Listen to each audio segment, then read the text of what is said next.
Hello, everyone, and welcome to another episode of Soul and Screen. In this particular video, I will be doing a review on Tyler Perry's Sistas Season 9, episode number 17.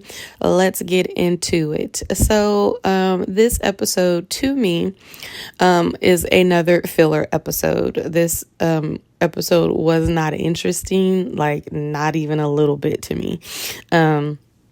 The best scenes happen to be with the Zatima characters, and not just because, again, their chemistry, because in all honesty, when it comes down to kind of like the storyline that's going on with them right now, it's not very interesting. It's just Crystal and Deval, or Fatima and Zach, that make the scene interesting. Like, just because we like who they are, we love their chemistry with each other, and they just seem to really light up a screen when they're in a scene together, and that's kind of what happened. So for those, so let's just pick up from there. Basically, we left off last week with them all being at Hayden's house, all meaning Zach, Fatima, Hayden, and Gary. Gary came over to Hayden's house to apologize, and Zach and Fatima showed up, and we pick up in the apology process, which,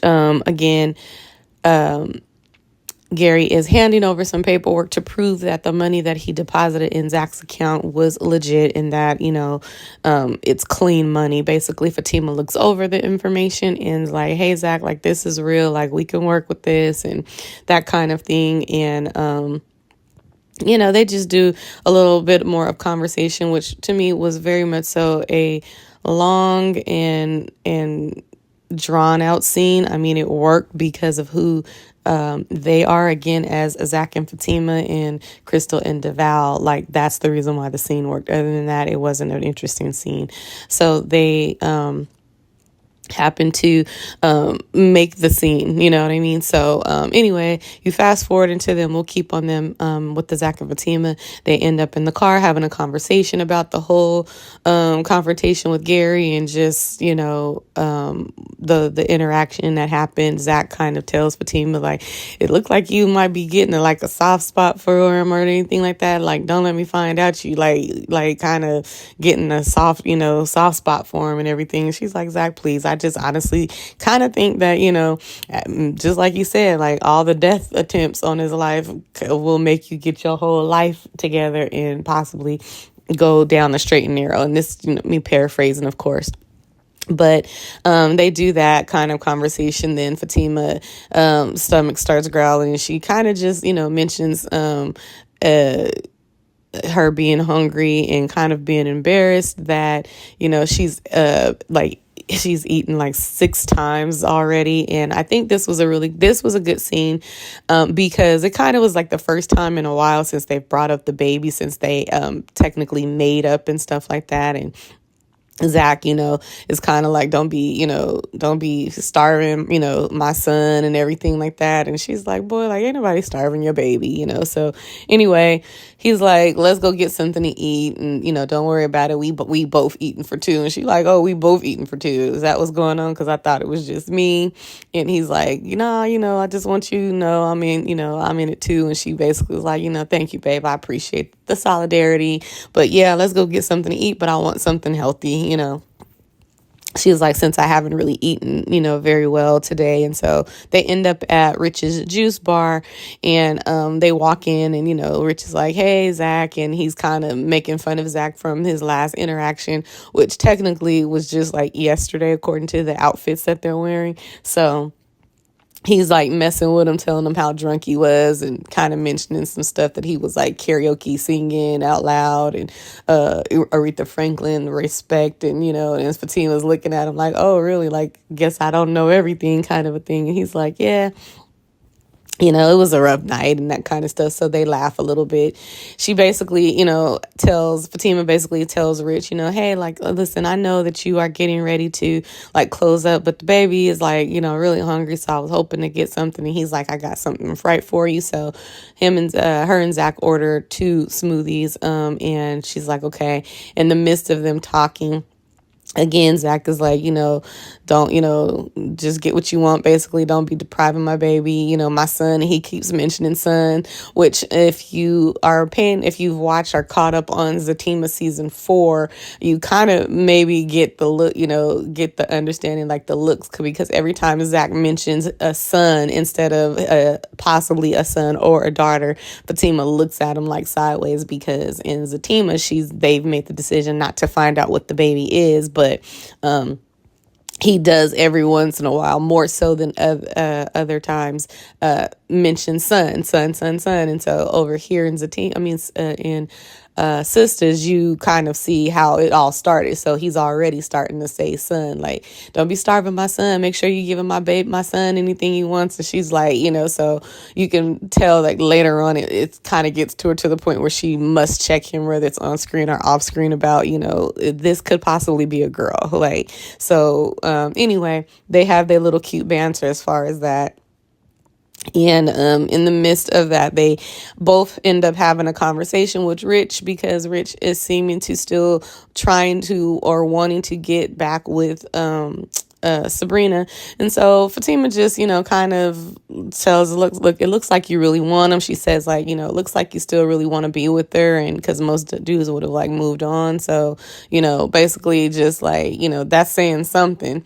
And Zach is like, Rich is like, well, can you offer any, advice? And Zach is like, yeah, I mean, actually, I do. I can give you some kind of advice, speaking of somebody who, is always in trouble. The best advice would be not to get in trouble. And he's like, yeah, I get that. And he's like, yeah, but I actually can tell you how, like, to keep her and get her back and stuff. And Fatima looks at him and she's like, oh, you can. And Zach goes, like, you still here, ain't you? Like, like, so obviously I do good in the get it right department to keep you here. And so anyway, that pretty much ends their whole thing, their whole scene and dynamic. And like I said, it was Zach and Fatima scenes are always, to me, the most right, especially even more so now, the most interesting scenes, even in a not so good or boring episode, which this absolutely was.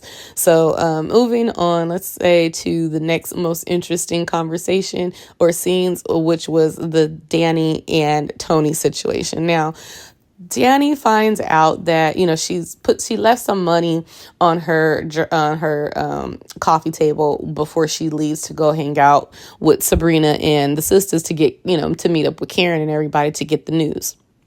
Turns out when she gets back, Tony has the money's gone. So Tony comes in and she's like, Tony, where's my money? Basically. And he's like, oh, I borrowed it. And she's like, you borrowed it? And he's like, yeah, I needed to do some stuff. And so she goes in on him because and I am in complete agreement with Danny on this. So anybody who is thinking Danny is out of line, you're not going to appreciate what I say.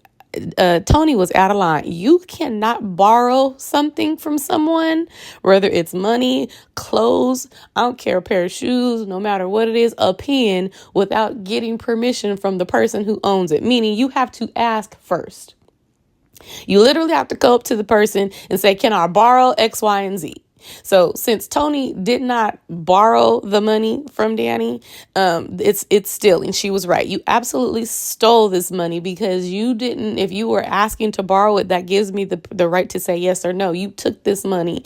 And honestly, you knew I was going to say no because that's why you didn't call and ask. And so I'm not mad at Danny for being pissed off. Like, are you serious? And it wasn't no little bitty money. It was $10,000. Now, here's the other thing that I've been hearing on social media, and this happened, I think, like last week or whatever, when Danny left it on the when she left it on the coffee table. A lot of people were kind of like, she's wrong, she wrong for that. And she shouldn't have even left it on her coffee table. Like, that was stupid and this and this and this. And so here's what I'm going to say to that. In all honesty, not necessarily the best place to leave your money, especially that amount of money just out and about. But on the other hand, it's her house. It's her house. There is no reason for you to believe that your significant other who has been staying at your house who's been staying at your house, right? Like, and living there, and you've been in a relationship with him this whole time, there's absolutely no reason for you to think that you can't leave your money just hanging around. Now, if Tony would have took $20, $30, $40, that probably ain't even nothing, but $10,000. I don't think that it was the best or the smartest place for Danny to leave it. But again, I don't necessarily think that she's wrong and she's out of line for leaving her money in her house anywhere she wants to. She should be able to leave whatever she wants on the coffee table and it be there when she gets back. Why? Because me and you are in a relationship and you have given me no other reason to believe that you steal and that I need to put money up away from you or anything like that or hide anything from you because it will no longer be here. So again, no, I don't think it's the best place to leave that amount of money, but I also don't think she found out of line for just leaving it in her house because it's her house and she should be able to leave anything that she wants in her house. If I have a diamond ring, if I have an engagement ring, if I decide to take my ring off and leave it on the coffee table, when I get back, my diamond ring, my engagement ring, whatever it is, should still be there. It should still be there. Now, this ain't because like the house got broken into. This is because this is somebody that I love. I'm in love with. This man dang near lives here. We are intimate. The man asked her to propose, has proposed to her and asked him to marry her. And now she ain't supposed to be able to leave money around like this. If I can't leave whatever I want around you, then we already got a problem. And she didn't know that about him because he has not demonstrated this to her. So apparently, even though he mentions, so let me just finish up. So apparently he ends up telling her that, he ended up needing help to send some child support money to the ex-wife for his kids and to pay a gambling debt. And, it completely took Danny by surprise. Like one, okay, so you behind on your child support payment. You just lost your job. I'm not really understanding why you behind, but because you just lost your job, but then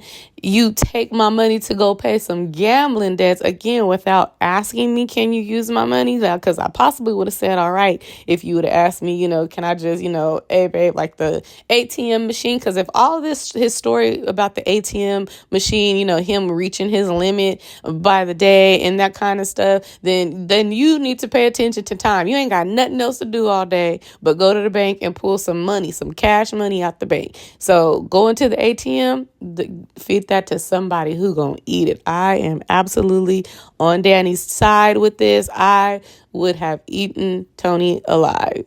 Get out of here. Like, yes, get out my house. I'm not mad that she put him out. Like, you doing way too much, bruh. Like, but I can kind of get past you not getting off your butt and washing the house, cleaning up the house. Like, we can talk through that. You stole from me. You need to go home and let me calm down. So I'm absolutely not upset that Danny kicked him out, that she checked him and corrected him by saying, no, let's get the terminology right. You didn't borrow from me. You didn't borrow anything from me because you never asked, can you borrow anything from me? Therefore, you stole from me. And so I'm not mad at her about that. But to also find out that you've had a gambling addiction that seems to come up more so when you're stressed or whatever. But truth of the matter, we don't know off screen because he's never brought it up before. But maybe the fact that he's not working and he just don't really know what he needs to do next is a stress point and it triggered him into gambling again. I'm not sure, just kind of spitballing here, but maybe that's what it is. And she just didn't know that about him. But him telling her she's overreacting and, about, I borrowed it to you. Like, he kept trying to go back to it and you don't get to change what happened here. That's not what happened. You did not borrow. You stole it from me, and you stole it from me, not just to necessarily take care of your kid, which is, I probably can understand that a little bit more so, right? Like, okay, but not to pay a gambling debt. And then to really put the cherry on top of the ice cream and cake is that you coming back in. Like, I came home. So You mean to tell me you took my money to go pay a gambling debt, but you couldn't get up early enough to go and make sure that you and pull some money from an account? Because if nothing else, you should have been giving me some of it back. Like you knew that you had to pay and get this money to your ex-wife for child support, and however much that was, then you should have at least came back with that and been like, babe, I know I didn't ask, and then maybe I wouldn't be so pissed because you at least already gave some of my money back before I got home. And then we could discuss, again, still that you stole from me and that you did not ask permission to give some money. I honestly could care less that what you were using it for. The fact of the matter is that you didn't contact me and you didn't ask me before you took money to pay child support for your kids. As his woman, she probably would have said, yeah. Or she would have told him, gave him another, why don't you just get up and go and get the money, and then you ain't got to use mine. Because you see what I'm saying? So anyway, I'm not mad at that whole situation.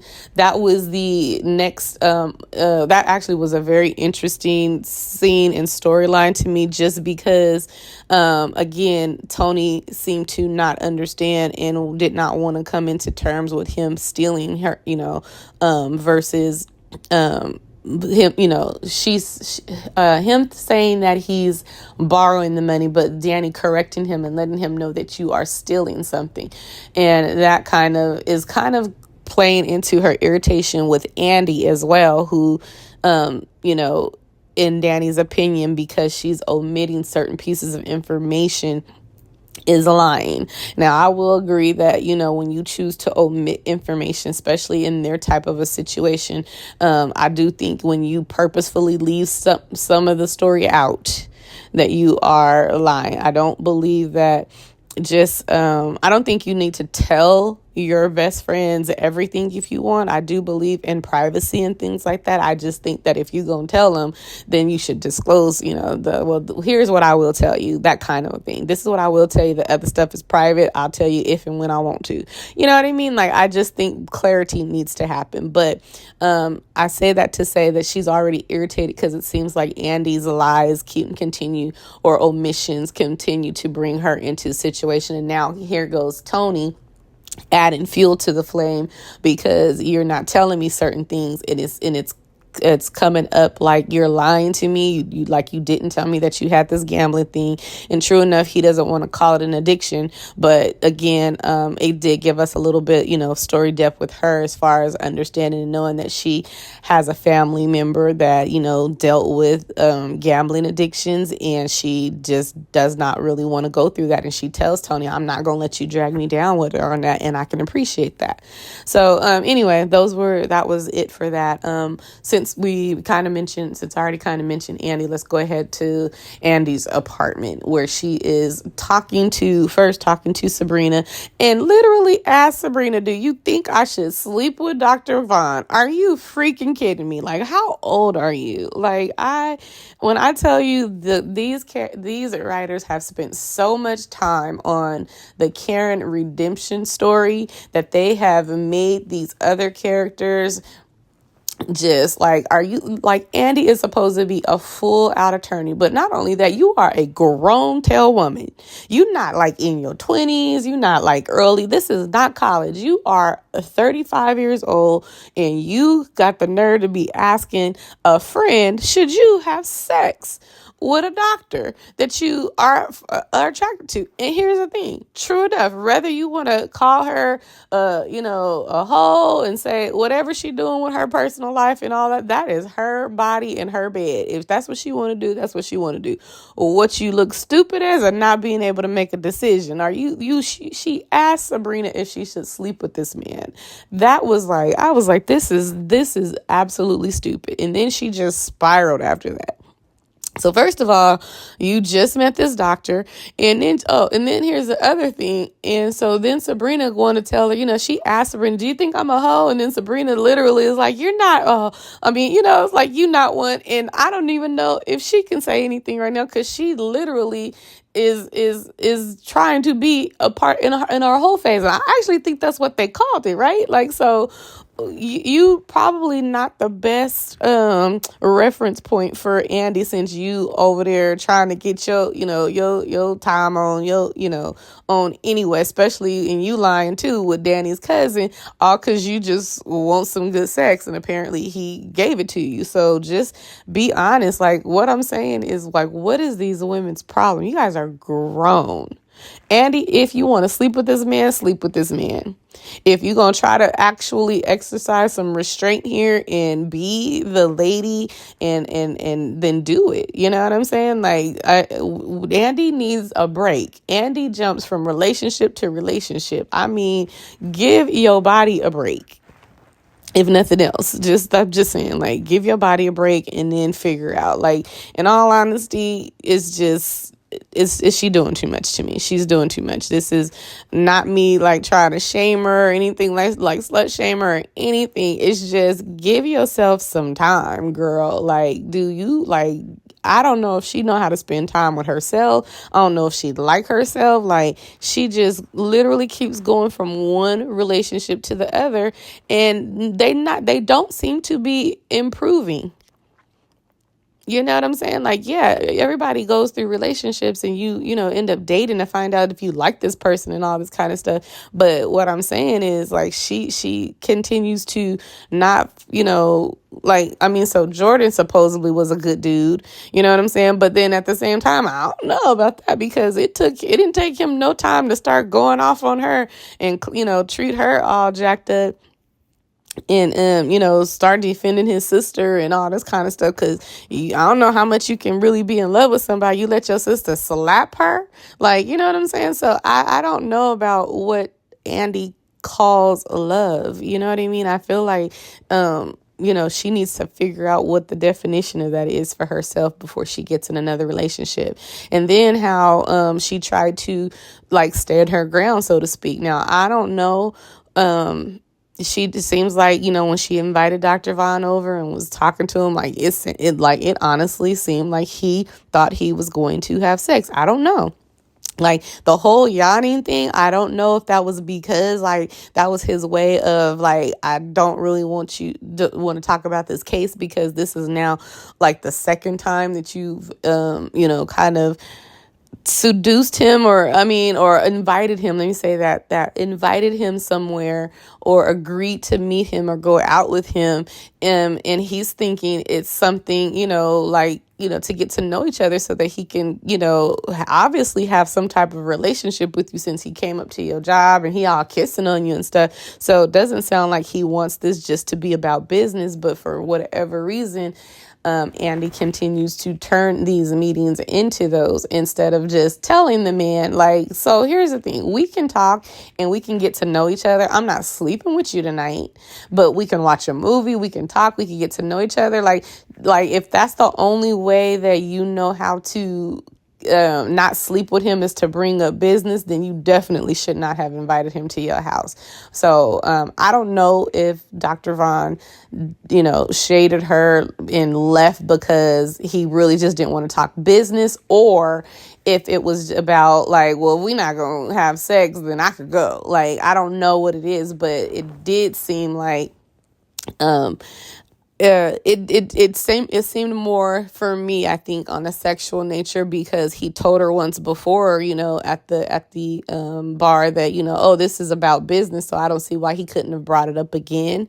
And so I kind of feel like, he do. And then, so that's what I mean. So, Andy, now you got to do some self-evaluation, because if this man just met you, he felt like he was able to come up to you and just kiss you.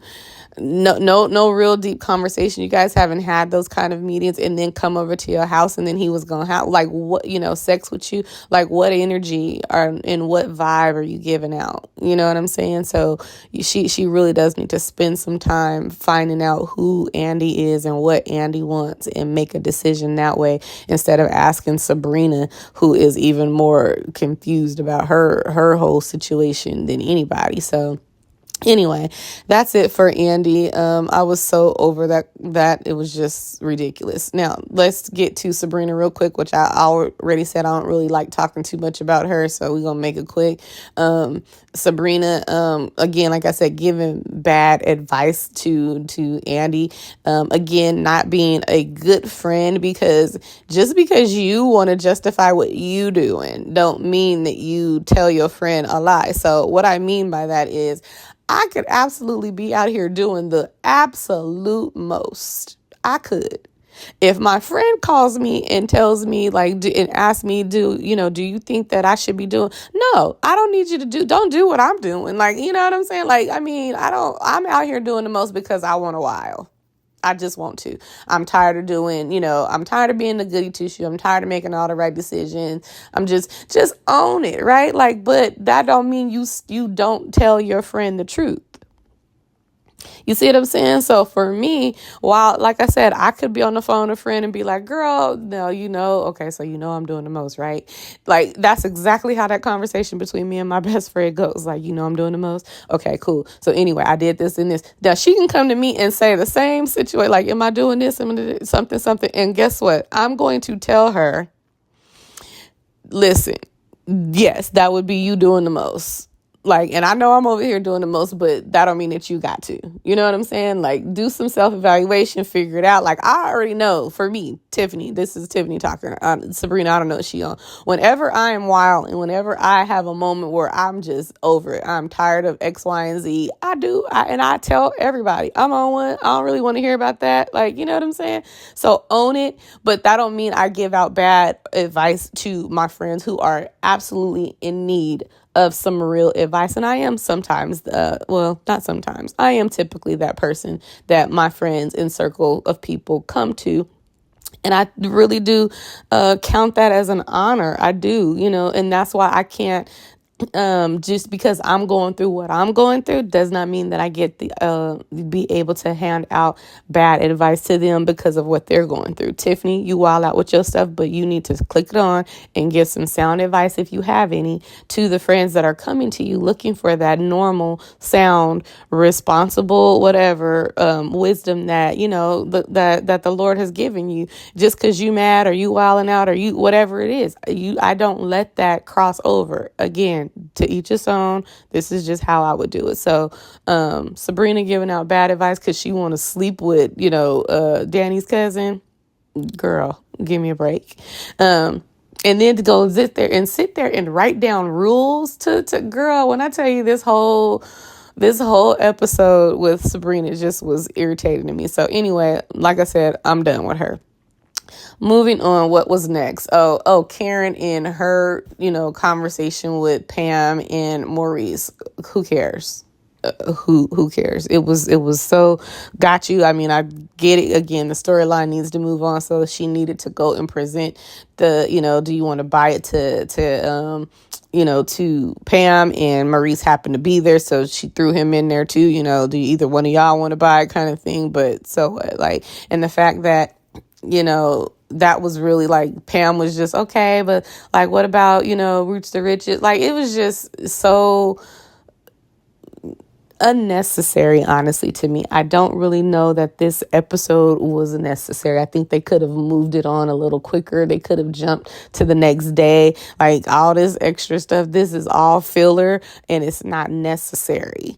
And so anyway, moving on, and Karen gets over to back home, and she's talking to Aaron and playing with the baby and all that good stuff. And of course, Aaron proposes or gets down on her knee. I honestly didn't even watch that part because I turned the end because I'm tired of this whole Karen thing. They've absolutely made this whole season about Karen and, getting the audience to like her so much, which is so out of whack to me and just out of line considering she's leaving. If her character is really leaving, who cares? Why do you guys care that she leaves hate it. Like, why, like they could have kept her in her nasty, the unevolved state and just let her leave, because she not going to be here anyway. So if she not going to be here, the Karen fans can go with her if they don't want to stay watching the show. But it would not have made for a bad season if they would have just let her be on whatever tip that she is. Yeah, we tired of it, but if she leaving, she leaving. So who cares? The fact that they are trying to expedite this redemption story that makes absolutely no sense, it's ridiculous. I mean, you go from not literally telling this man, I don't even want you to be the baby, the father of my child. Literally going through all these lengths to make sure he don't have any kind of, participation in the pregnancy. Like, she did everything she could to keep Aaron out of it until she found out that that the second baby is his. So then she lets him in. She still really never told him even then and there that she want him. She just wanted to make sure that no matter what, like, you going to include both of my babies. It's like, when she told him, well, you appreciate both of my babies, because Zach over here stressing me, like, because Zach wanted to take care of his and all this kind of stuff. Like, that still was not her choosing Aaron. She just wanted to know that you going to take care of both of my babies. And she wanted both dudes to take care of both of her kids. But she wanted Zach. She wanted Zach literally until the moment she found out that Fatima was pregnant. After that, she then was like, oh, I guess I will never have this man back because I don't have anything else to offer him. Okay, like this whole time she's been really, really leading, like pushing this whole baby, because that's the one thing that she could give Zach that Fatima couldn't. Now that Fatima's pregnant, there ain't nothing that I can't, that I can be for him, because he don't want me as a person. He want this baby. So now that Fatima got a baby, so then she realizes, oh, I got to put all my cards on Aaron. So all of a sudden she's starting to talk to him, but they never even was really looking like a couple. That one time after they had sex, you see them kind of kiss, but all of this rush, now she want to move to a whole different state with the man, and we a family, and all this rushed activity between them, and now they want to expedite and have him propose to him. It's just too much, and it's just too unrealistic, and I don't have time for it anymore. So do what they're going to do. I really want them to finish these last episodes. In all honesty, they could do these episodes just as quick as they've been doing, like the Zatima characters, and drop 2 and finish the season, because they jacked this season up. And except for them first few episodes, this has been just a really, really, in my opinion, not a good season. I don't know, again, if it's because it's too many cooks in the kitchen. Like I said, when it comes to the writing, do you have too many writers to the point where no one's talking to each other? The right hand don't know what the left hand is doing, because none of the stories seem to be picking up and following through or completing, or you reach these levels where it looks like it's going to be this intense confrontation and argument, or at least conversation, and then it falls flat. Like, it's just like letting the air out of the balloon all the time. And so honestly, at this point, I'm just like, get a pen and pop it already. Let's finish this season and put Zatima back on. I don't know if that's what they waiting for, but they is taking way too long to play Zatima. Just put Zatima back on and like let Sisters be for a minute before they bring season 10. And hopefully they will, especially if Karen is leaving, the writers will have something else to concentrate on, because this whole concentrating on Karen and making everything about Karen and then the secondary characters that nobody cares about is just been not good. So with that being said, I'm going to come off my tangent, and that is the end of this review. Please let me know what you thought about the show. I would love to hear about what you guys think about the Danny and Tony situation. And then, this whole Andy asking, should she, Sabrina, should she sleep with Dr. Vaughn? And just, it was just a mess. I don't have any questions when it comes to the Zach and Fatima thing, just because to me, their scenes, again, are the best and most interesting scenes because of who they are as the characters and the actors who play them. But they didn't really leave any kind of questions up for grabs or anything like that. So just good scene as usual with them. But let me know what you thought in the comments. Let's get into a good conversation about this. I completely off. Am I by myself? If, I got a couple people in the corner amen at me, let's just have a conversation. But in the meantime, please feel free to like, share, and subscribe. And I will see you next video. Bye.